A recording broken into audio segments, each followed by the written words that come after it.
Kananda Priya Mataji, will you be able to recite the verse and have us recite it? Kananda Priya Mataji, okay. Prananath Prabhu, how about you? Would you like to do it? Hare Krishna Mataji, sorry, I didn't hear it. Can you please repeat? Yes. Can you recite the verse 3 times and we can all... Sure, while Mataji. we are waiting for Drona Prabhu, I just want to keep moving the class. Yes, So, definitely. So we are on Canto 1, Chapter 15, verse 38. Okay.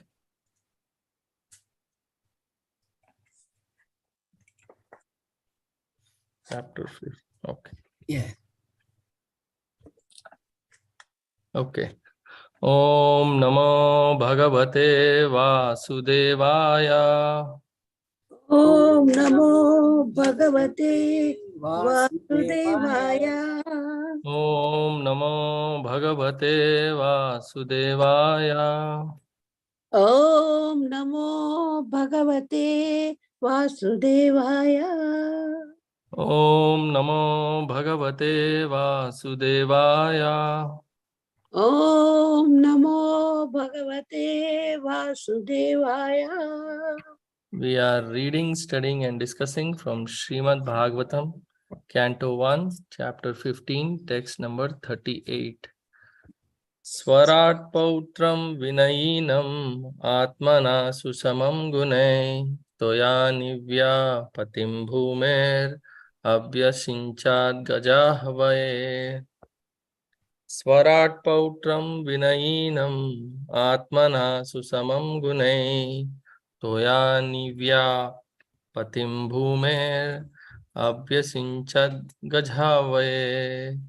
Swarat pautram vinayinam atmana susamam gunai toya nivya patim bhumer abhyasinchad gajhavaye. Please. Oh, Prabhuji is here. Hare Krishna.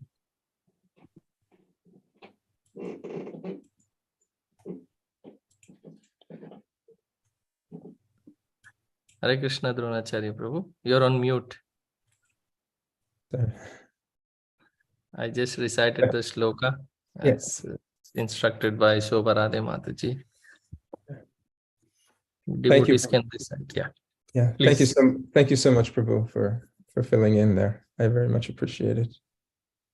So Sorat potram vinayinam atmana shushmam gunai toya nivya patim bhumir abhyas gajahavye. Please chant. Swarat pautram vinayinaham atmana susaman gunai toya niya patim bhume abhyasinkshat gojayahvabe. Hare Krishna. Varakotram vinayinam atmana shushamam ganai toya nivya patim bhumer abhyasinchad gajavaye. Sarat putram vinayitam atmana susamam gunai toyam niyapatim bhume abhyasi nyagajavaye. Swarat pautram vinayinam atmana sushamam gunai toya nivya patim bhume abhyasinchad gajahvaye.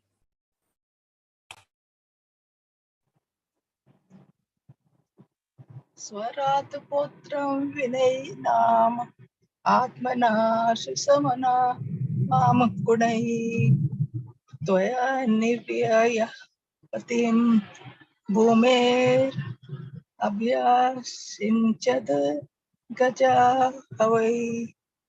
Hare Krishna. Thank you.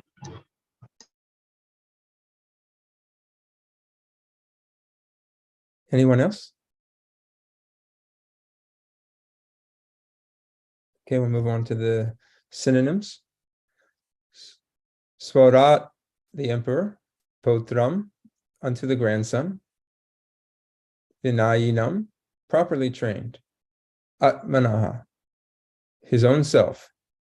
Susamam, equal in all respects. Gunai, by the qualities. Toya nivya, bordered by the seas. Patim, master. Bhume, of the land. Abhyas in chat, enthroned. Gajhavaye, in the capital of Hastinapur.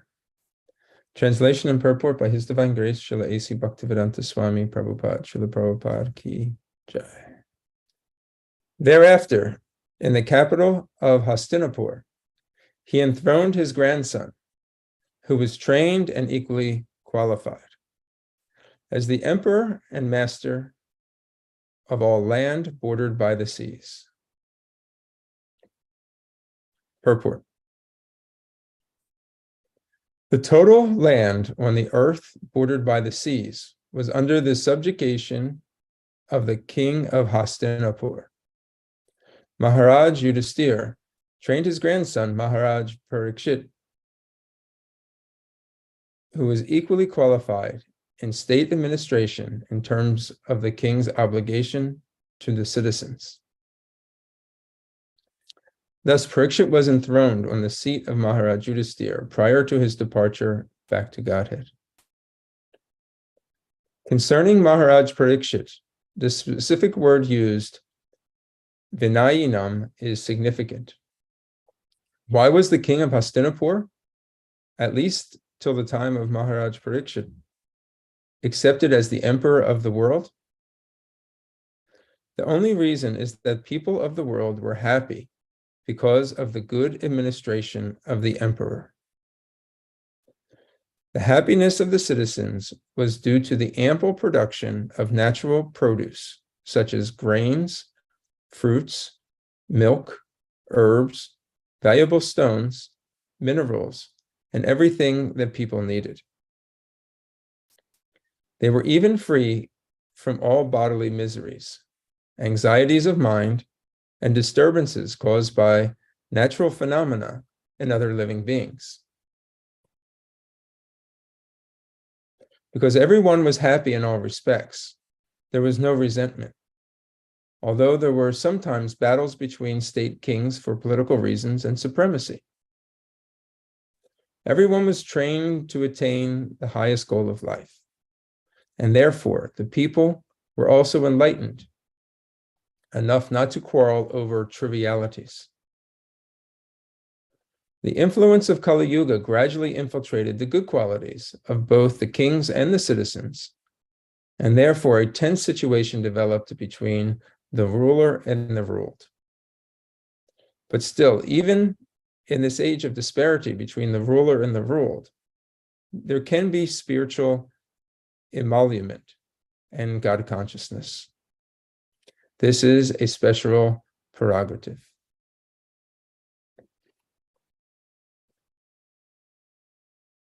Om Aganata Barandasya Gyananjana Shalakaya Chakshur Umalitam Yena Tasmaya Shri Guruve Namaha Shri Chaitanya Manobishtam Swapitam Yena Bhutale Swayam Rupa Karamayam Dadati Swapatantikam Nama Om Vishnupadaya Krishna Prastaya Bhutale Srimate Bhakti Tirtha Swami Iti Namane Namaste Krishna Padaya Prabhupada Ashratatmane Shri Gora Karuna Shakti Bhakti Tirtha Iti Namane Nama Om Vishnu Padaya Krishna Prastaya Bhutale Srimate Bhaktivedanta Swami Niti Namane Namaste Saraswati Deve Gauravani Pracharine Nirvishesha Shunyavadi Pastyatya Deshatarine Jai Shri Krishna Chaitanya Prabhu Nityananda Shri Advaita Gadadhar Shri Vasari Gaura Bhaktivinoda Hare Krishna Krishna Krishna Hare Hare Hare Rama Rama Rama Hare Hare.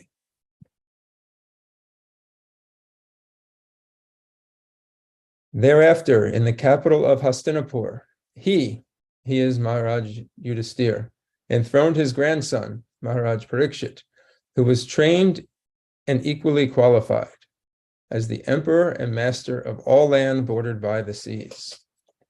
Good morning, devotees.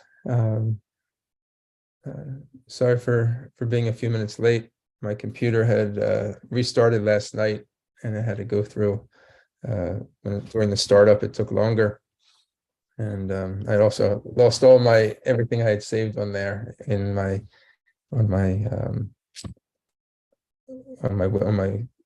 the tabs on the internet. But anyway, thank you, Prananath Prabhu and Mother Shobharade for covering there in the beginning. Today is also the disappearance day of Jayadev Goswami. We'll speak about him at the very end briefly. So this is, as we're reading, picking up from Tuesday's class about the retirement of Maharaj Yudhisthira, and that he retired in a very timely way. And Maharaj Parikshit, his grandson, was considered his grandson, was really kind of his grandnephew, was trained since birth to basically take over. The role of the king, he says, he was equally qualified in state administration in terms of the king's obligation to the citizens. This is going back a little bit into the Srimad Bhagavatam, into the 9th chapter of this canto. Srila Prabhupada writes that Maharaj Yudhisthira was not a mere tax collector. He was always conscious of his duty as a king, which is no less than that of a father or a spiritual master. The king is to see to the welfare of the citizens from all angles of society, political, economic, and spiritual upliftment. The king must know that the human life is meant for liberating the encaged soul from the bondage of material conditions. And therefore, his duty is to see that the citizens are properly looked after and to attain the highest stage of perfection. Highest stage of perfection being Krishna consciousness. So the training of Maharaj Parikshit, in addition to taking care of all the material necessities of the citizens, and making sure that there was harmony and balance within nature, this can only really be achieved through proper understanding in one's relationship with the Supreme Lord. Therefore, in the Bhagavad Gita, when Krishna says how this supreme science of the absolute truth was received and passed down, he says, Evam parampara praptam imam raja shayo vidu sakale neheha mahata yoga nasta parantapa. That it was passed down to cyclic succession of the saintly kings, the Raja Rishis, the Rajashaya, saintly kings. And it was understood in this way, because it was up to the kings then to administer this transcendental knowledge and rule with this level of understanding and environment, so that the people under his care would then also be benefited from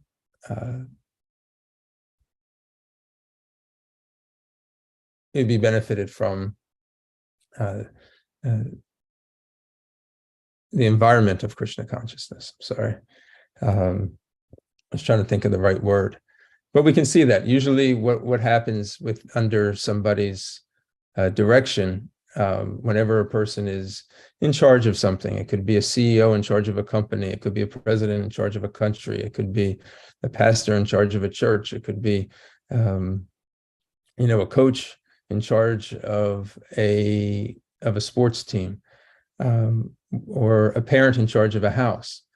The mood and understanding of the person who is left in charge, that environment, that mood, is reflected in the mentality and understanding of that person. So it's very critical here to understand that Maharaj Parikshit, Maharaj Yudhisthira did not step down from his position of king whimsically. It was time. And that showed maturity on behalf of Maharaj Yudhisthira to be able to step down at the right time. And as well, understanding that he's not just handing over to Maharaj Parikshit, somebody who is not qualified to take over. Because this was a big position. Again, this was emperor of the world. So he wasn't in charge of a city, he wasn't a mayor, he wasn't a governor, he wasn't even a president of a country, he was emperor of the entire world.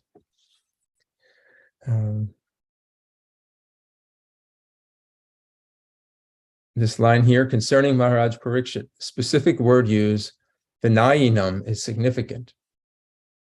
So training. So vinayinam means he was properly trained. So we discussed that he was properly trained, not only in the field of politics, but also in the field of spiritual understanding. And I wanted to revisit for a second who he was trained by. This was given in the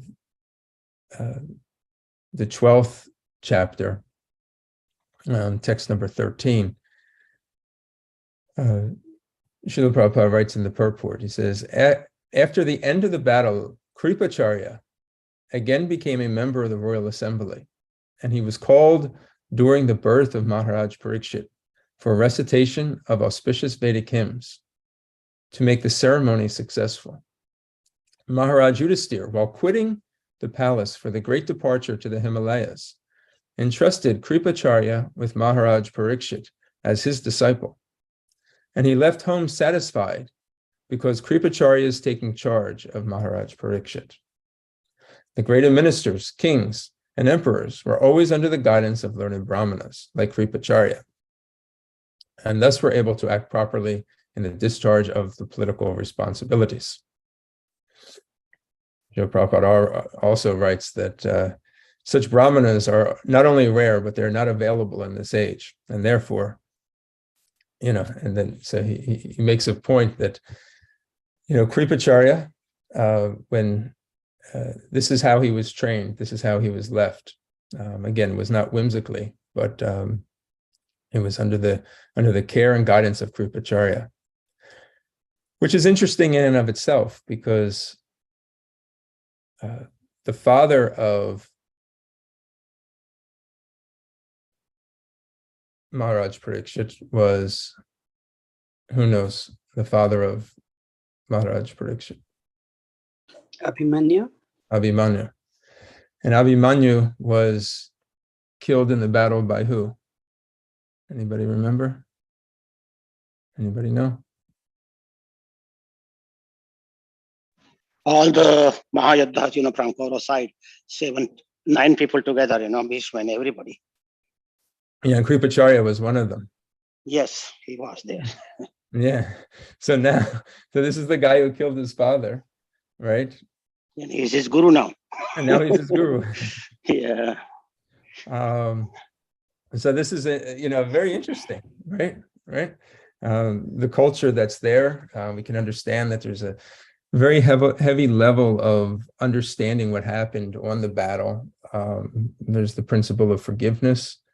Maharaj Yudhisthira brought him back into the assembly, so he had very great, reverence for him. Even though he was on the other side, and he killed Abhimanyu, he left him in charge of Maharaj Parikshit. Very interesting, that we see this. But the point is that he left him in charge with proper guidance. Now, the other interesting thing here I wanted to talk about is that the only reason that people were happy was because of the good administration of the emperor. The happiness of the citizens was due to the ample production of natural produce, such as grains, fruits, milks, herbs, valuable stones, minerals, and everything that people needed. So we never see this, right? We never see a time or reflect back. That'll be a kind of a question for everybody. Have you ever experienced a time on this earth where everybody was happy? You know, you hardly ever see it, if ever you ever see it. Maybe for a very small period of time, you'll see everybody be happy. But there's always a time when, and this is what's so fascinating about this period of time, that it's characterized by the fact that everybody was happy. Even times of great celebration, you'll find times that not everybody is happy. There's always going to be somebody who's going to have dissension, somebody that's going to be down on the situation. You have a great Rath Yatra, it seems like everybody's happy, but there's always the one person that says, well, so-and-so was nasty to me in the line for prasadam and my whole day was ruined. Or, you know, why wasn't I the one who was given the opportunity to do this? Or there's, it could just be anything, you know, the team, succeeds and does a great project, it's delivered on time, but there's always the one person who's always the cynic or the pessimist, the person who's always trying to bring everybody else down. And it's usually not just one person, there's usually sides, and that's this material world, where we never really find this state of being truly happy in this world. In fact, what we find is that one's happiness is not, because it's not from within, it depends on what happens. So if my expectations are being met, then I'm happy. If my expectations are not being met, then I'm pessimistic. Then I'm cynical, then I'm the opposite. That's the nature of this material world. And there is hope for that, and as we'll see later on in the purport. But at this particular place and time, because, and we find this, Maharaj Yudhisthira doesn't give the credit to himself. He gives the credit in these past couple chapters. This is only possible because of the grace of the presence of Lord Sri Krishna, and that the fact that Lord Krishna was happy, this whole material nature was reciprocating with him. Maharaj Yudhisthira also understood that everything, all the sacrifices that were to be done for the pleasure of Krishna, not for his own personal enjoyment or happiness, or the personal enjoyment of happiness of any individual citizen. But the system, as outlined in the Bhagavad Gita, in the 4th chapter, is that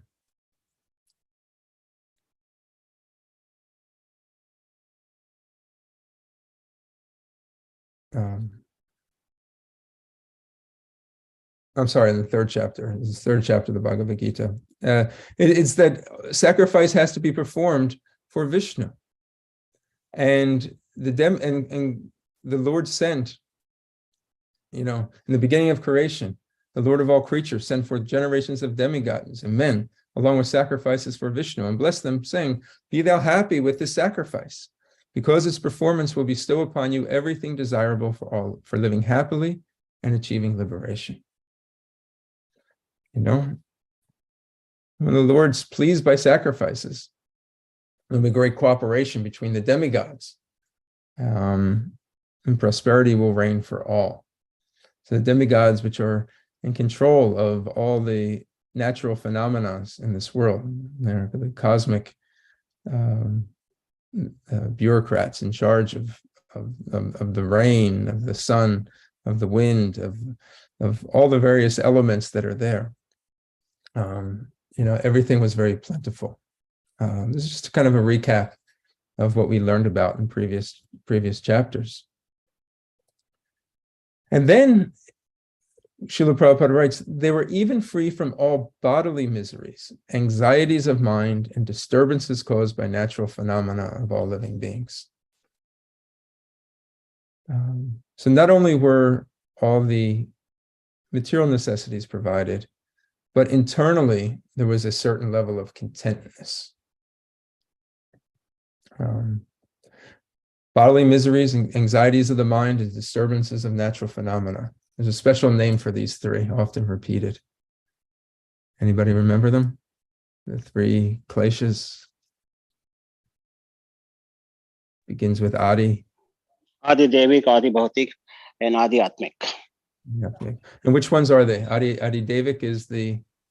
By the demigods and God, you know, like tsunami and earthquake and all those. And Right. Adi Bhautik is from other animals or other jiva souls. And one from our own mind and our own thing, you know, like anxiety, not sleeping, those kind of things. Adhyatmic. Yeah. So there was a peace of mind that pervaded everything. Thank you, Kaivalya Prabhu. Because everyone was happy in all respects. There was no resentment. You know, the focus, again, this spoke to the power of the atmosphere that created under the will of the Supreme Lord by Maharaj Yudhisthira. But then something happened. Kali Yuga came in. Kali Yuga came in. And what Srila Prabhupada writes here, he says, everybody was focused on the highest goal of life. And because of that, everybody was happy. And they did not quarrel over trivialities. A lot of the things that people quarrel over are really rather trivial when you step back. In fact, when you take a look at a third party, when you go and, you know, a lot of times they say, oh, this is no big deal. What are you guys fighting over?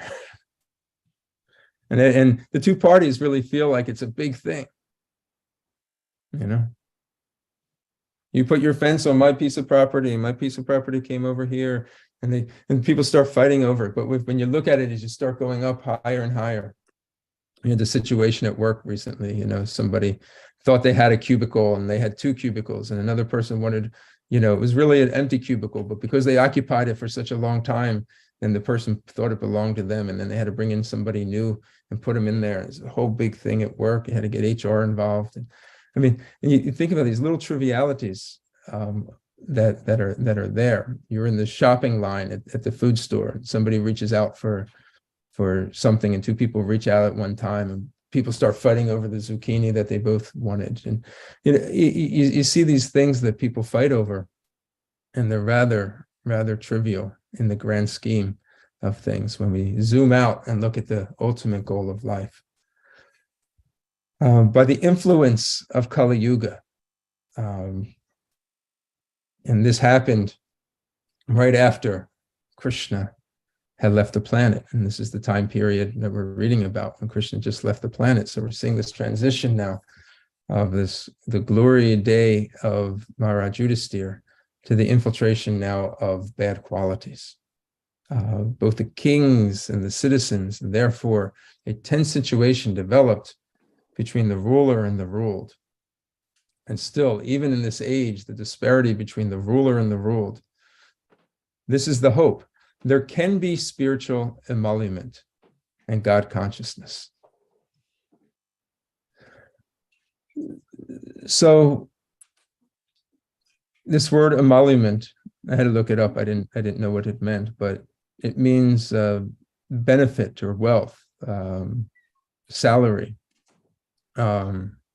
So in this context, there, you know, there can still be spiritual progress, or there can still be spiritual benefit or spiritual wealth, even in the age of disparity between the ruler and the ruled.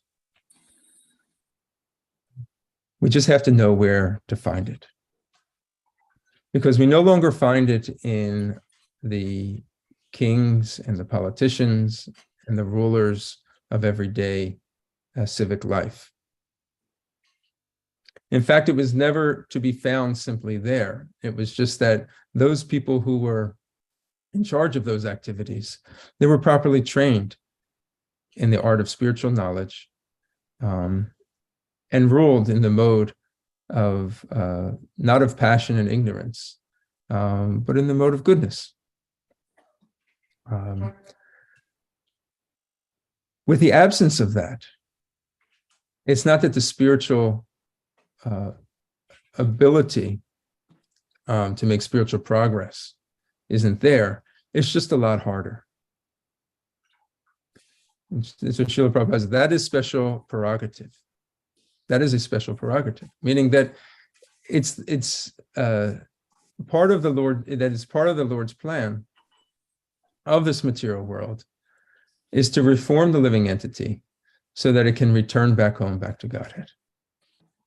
In order to do that, one has to revive one's dormant Krishna consciousness.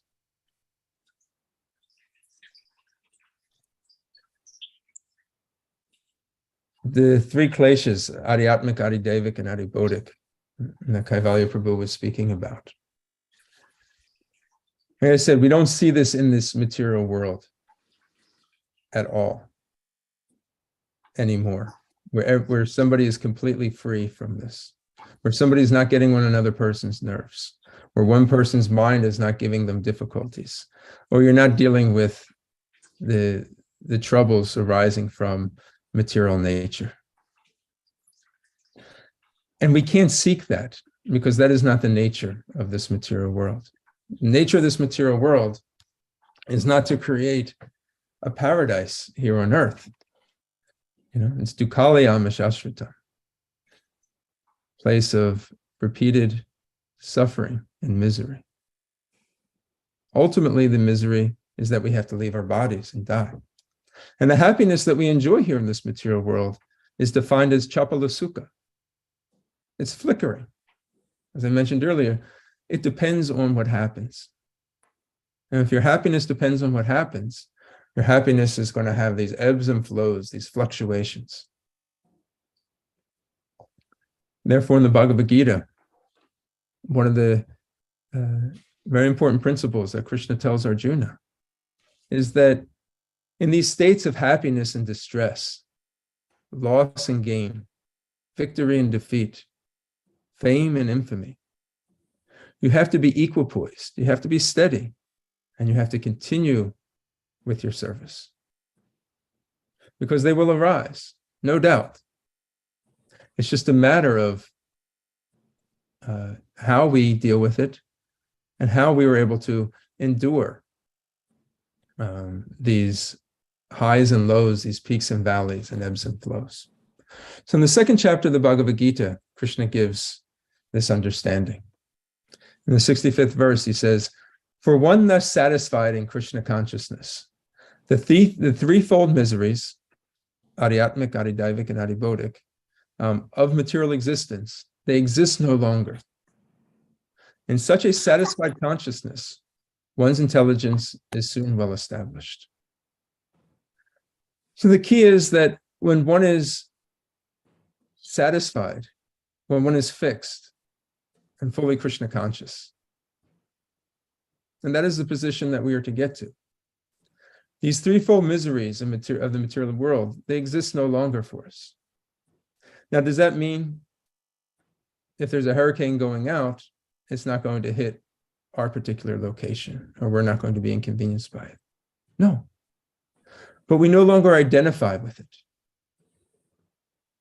because we're no longer identifying with our material body. We understand we have a material body, but this material body is only to be used in the service of the Lord.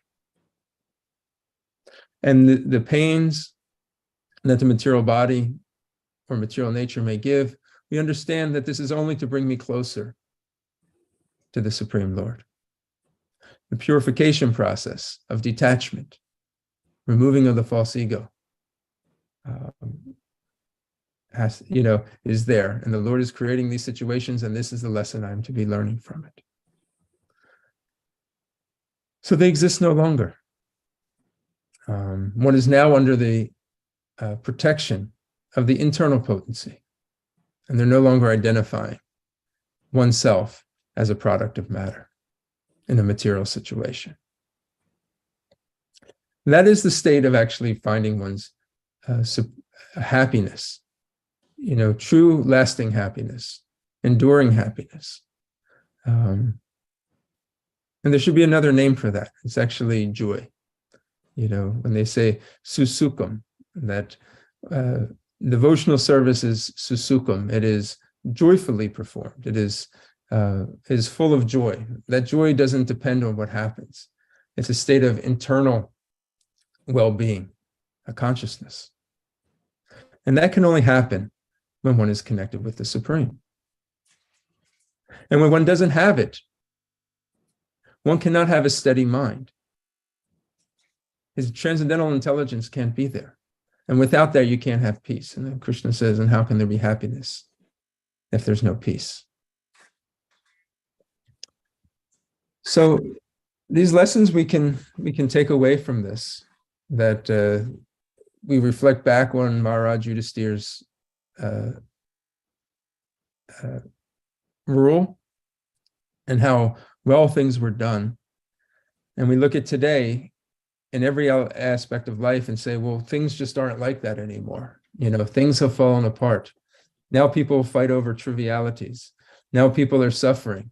The supplies aren't as ample and distributed as they were back then, and therefore people are fighting what to do. Nothing can check the flow of spiritual movement. No material process can stop that. In fact, Krishna consciousness, devotional service, bhakti, is not dependent on any type of material situation. That is one of the glories of material of bhakti, because it transcends, because it descends from the spiritual world. It is not born of this material nature, and therefore no material product or situation can actually stop its flow. Of course, it can be harder to find, and that is the reason of the Krishna consciousness movement, is to be able to distribute this spiritual knowledge to society at large, and to demonstrate a place and a practice for people to reawaken their love for God. I'll stop now, see if there's any questions or comments on this matter. Any takeaways that the devotees may have.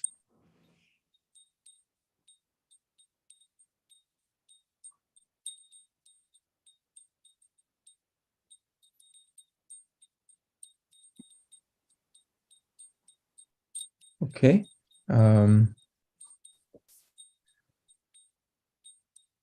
There's nothing. I'll say a few words about Jayadev Goswami, his disappearance today. As I mentioned earlier, my computer went through a reboot last night, and I didn't save everything. So I had something up on Jayadev Goswami, so I'm just going to recall from memory, and if any other devotees want to share anything, they can. Jayadev Goswami, he lived before Lord Chaitanya, several centuries before Lord Chaitanya, lived in Bengal, and he was a kavi. He was a great poet, one of the greatest poets, one of the greatest Vaishnava poets. The dasa avatar, which we sing the Nrsingadev prayers from. But it's Nrsingadev is one of 10 of the primary avatars, known as the dasa avatars, and he wrote that song. Jayadev Goswami is the author of this song, and we sing that every day, several times a day. Tavakara kamalavare nakama bhuta shringam dalita hiranyakashipu tanubringam Keshavadrita Narahari Rupa Jaya Jagadisha Hare So we sing this, and there's others as well. Or we have in the temple room, pictures of these Das avatars. I know in the back of the temple room. He also he wrote many different songs as well on higher levels of bhakti, such as the Gita Govinda, Krishna Karnamrita. Srila Prabhupada noted that these are actually meant for the Siddha Bhaktas, those that are in the liberated stage of life, that can understand these higher. Srila Prabhupada was very fond of his disciples reciting the Das Avatar, those that are in the Sadhana Bhakti stage. Lord Chaitanya, he relished these songs, like Gita Govinda, along with his confidential associates of Swarup Damodar, Ramananda Roy. And they would recite together, and Lord Chaitanya would take great pleasure in this.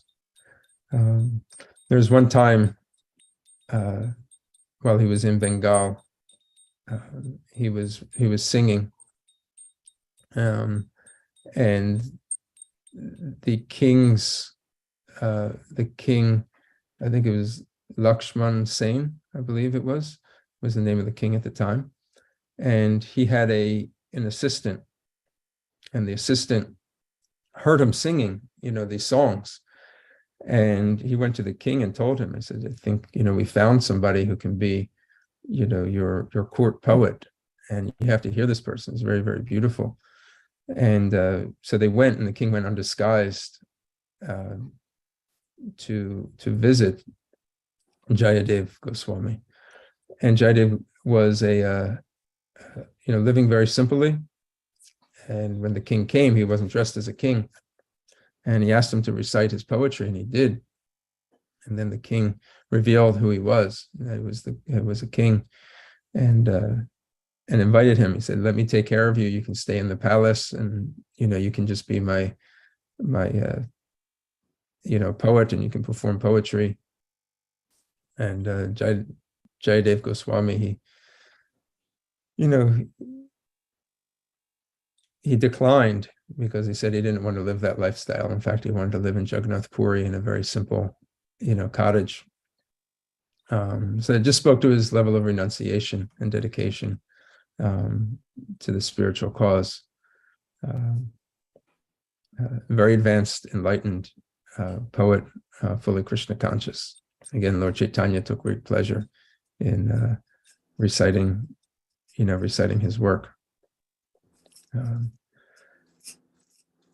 Is there anything anybody would like to add with regards to Jayadev Goswami?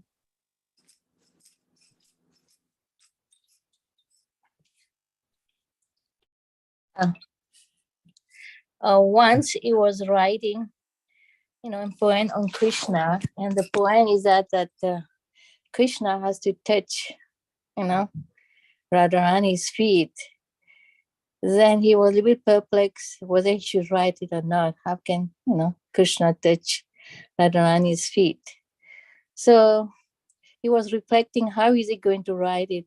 So he just went to take his bath, Then Krishna himself came to the house in the guise of Jayadev, and wrote the final line, And Padmavati, the wife of Jayadev, got to serve Krishna personally. She thought, he was my husband, and was serving him. Then after some time, Jayadev Goswami came back, and he went to where he was writing, and he saw this line was already written. He said, "Who wrote it?" He said, "You were here earlier," the wife said. Then he realized that Krishna himself came, and he really was so, in ecstasy, and just said his wife, "You're so fortunate you got to serve Krishna personally." And that one incident that I remember. So that he said that Krishna himself fulfills the desire of his pure devotee. Anybody want to add on this?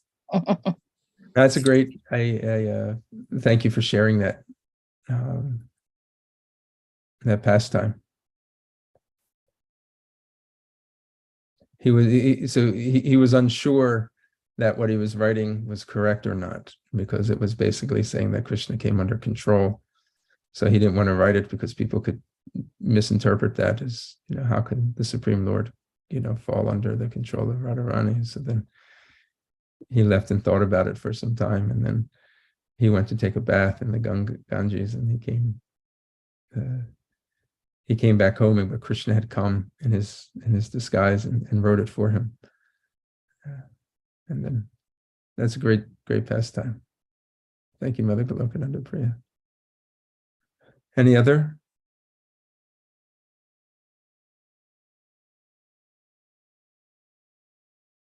Okay. So today we can pray to Jayadev Goswami. When we chant, we can chant the Dasa Avatar, or even when we're chanting our Nrsingadev prayers, give special thanks to him. All right. There was another song we used to sing before, but now it's just, they say it's too elevated. Shita Kamala Kucha Mandala He. Right.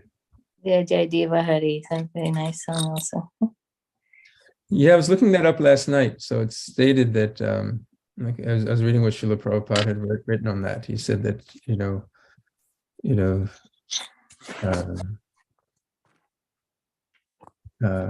if I'll be able to find it, but I can paraphrase basically that, this was not Neophyte devotee to sing. Yeah, exactly. It wasn't for the neophytes to sing. So like in public, it shouldn't be sung. But he said Das Avatar, that can be sung, but this Shrita Kamala, should not be. He wasn't in favor of that. So like you said, a lot of devotees used to sing it, but you don't hear it so much now because they were able to find, that this was not approved by Srila Prabhupada. Yeah, I remember there was a tape recorder of this long time back in the beginning when I first joined, sang by Achyutananda or something, Achyutananda Swami. And I remember personally, I used to sing this song all the time. And recently I heard from Vishnu Kada Prabhu. He said he was singing that too. Then he realized that this song is not for, it's for elevated devotees. Yeah.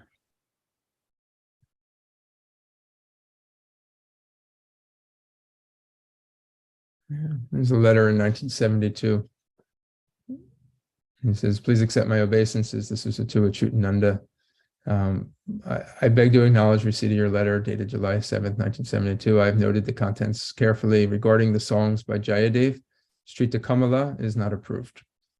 Sometimes our Krishnadas Babaji sings, but is not approved by Prabhupada. So Prabhupada is writing this, so that means Prabhupada in this case is his spiritual master, Srila Bhaktisiddhanta Saraswati Thakur. Those songs are for Siddha Bhaktas, not for us who are Siddha Bhaktas, or Sadha Bhaktas, or Sadhana Bhaktas, or learning Bhaktas. Lord Chaitanya never divulged in public.